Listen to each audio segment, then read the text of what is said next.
Magandang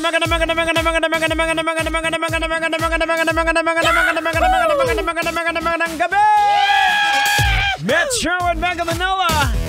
Check your Love Radio TikToks. It is now 29 minutes makalipas sa oras ng alas 6 ng gabi. Wow! Grabe, medyo kahit papano gabi na.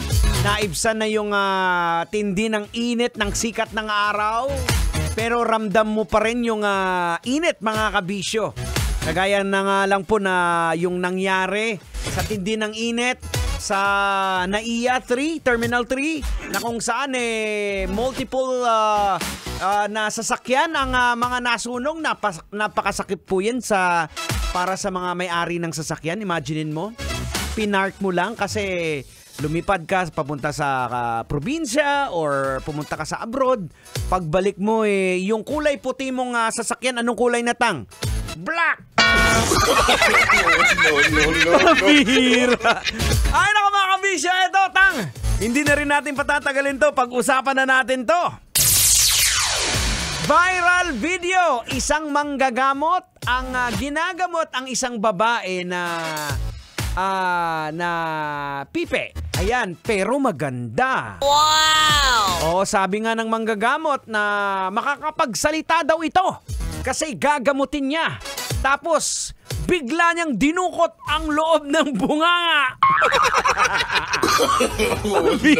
No. Ipinasok niya ang kanyang kamay sa bunganga. At kung anong hinilot niya doon sa loob. Tapos, nagbigay siya ng mga naka-plastic na may mga laman-laman na kung ano-ano. Bihira naman to. Tanga! Wag na nating patagalin to.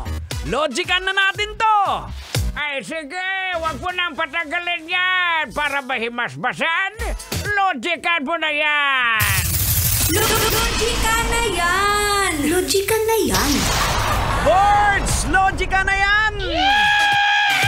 Anong leksyon ang ating mapupulot? Anong aral ang ating madudukot?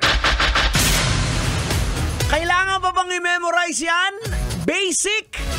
Ito po mga kabisyo ang basic na ganap sa mga probinsya. Oh no!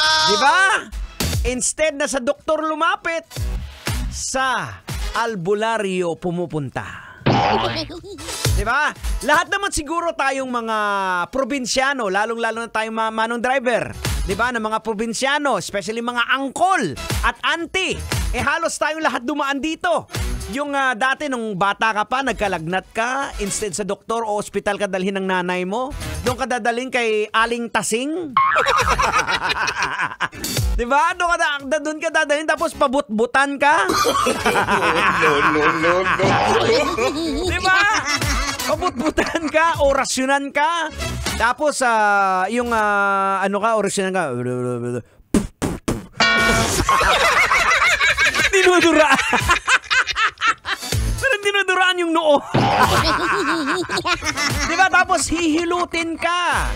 Diba? Tapos sasabihan ka, anong sinasabi kadalasan tang ng mga albularyo? Siguro po dinadalaw to ng kanyang lolo. Tapos anong susunod na gagawin tang? Susunod na gagawin dyan, lalagyan ng sipit ng luya yung damit.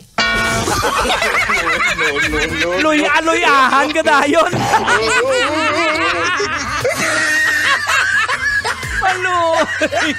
Pero mga kabisyo, eto, logican pa rin po natin, ha? Logican pa rin po natin, mga kabisyo, yung ating usaping ito. Para nang sa gayon magkaintindihan tayo. Mga kabisyo, ganito po yan, ha? Makinig ka ng mabuti para maintindihan po natin. Bakit? Sa kabila po ng paalala ngayon na advance na ang medisina, patuloy pa rin naniniwala yung mga tao sa albularyo. Di ba? Kailangan pa bang i-memorize yan? Basic! Ang pagtangkilik po sa albularyo o mga tradisyonal na manggagamot ay may malalim po na ugat sa kultura po nating mga Pilipino. Diba? Lalo na sa mga lugar. Una, maaring may mga taong hindi talaga sapat po ang kakayahan o resources upang magkaroon po ng access sa modernong medisina. Walang pambayad sa ospital, walang pambayad sa doktor. Pangalawa po mga kabisyo, ang mga albularyo po ay itinuturing na mga eksperto na may kaalaman at karanasan na hindi kayang pantayan ng modernong medisina sa ilang aspeto. Kasi kung minsan may mga bagay-bagay na nagagamot ng albularyo na hindi kaya ng doktor. Oh no! Diba? Totoo naman po yan eh. Ayun lang po minsan naaabuso din ang paniniwalang ito. Sasabihin ng albularyo na, pasok na yan sa loob ng kwarto yung babae kasi may sapi yan. Palalabasin ko lahat ng mga kamag-anak doon kayo lahat sa labas kasi makikipaglaban ako sa masamang espiritu. No.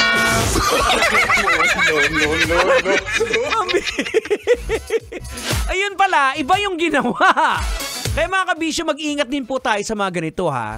Kasi alalahanan din po tayo ng Biblia. Ang sinasabi po ng Bible, huwag ninyong paniniwalaan ang bawat nagsasabing nasa kanila ang espiritu. Sa halip, subukin ninyo sila upang malaman kung talagang mula sa Diyos ang espiritong nasa kanila. Sapagkat marami ang huwad na propeta sa mundong ito. Alien! 35 minutes after 6 o'clock. Ito po ang 90.7 Love Radio. Kailangan pa bang i-memorize yan? Basic! Kailangan pa bang i-memorize yan? Love Radio! Basic!